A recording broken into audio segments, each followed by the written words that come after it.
जो पहले उनको वाइस बनाया गया, फिर उसके बाद जो है ना वर्दी उतार कर इन्हीं को आर्मी चीफ मुकर्रर कर दिया गया। जब सिर्फ इन्हें वर्दी उतारी थी तो फिर इनको आर्मी चीफ मुकर्रर किया था।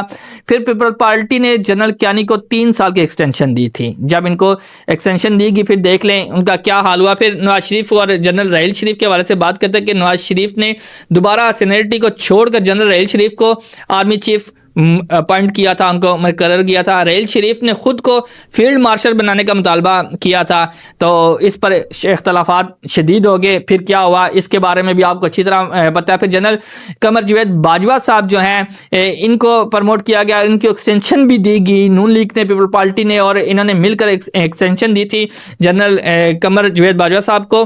और इसमें क्या हुआ था कि जिस वक्त इमरान खान को लाया गया तो उससे पहले जनरल कमर जावेद बाजवा साहब जो हैं, ये शहबाज शरीफ का कहना है, शहबाज शरीफ ने ये कहा जी कि मुझे इन्होंने कहा था जी कि अगर आप नवाज शरीफ के अगेंस्ट हो जाते हैं तो हम आपको वज़ीर आज़म बना देते हैं। तो इन्होंने कहा जी कि मैं नवाज शरीफ के अगेंस्ट नहीं होता। तो फिर उन्होंने इमरान खान को प्रमोट किया और इमरान खान को लेकर आए। ये ऑन द रिकॉर्ड मौजूद है, शहबाज शरीफ की जुबानी ये चीज़ें मौजूद हैं।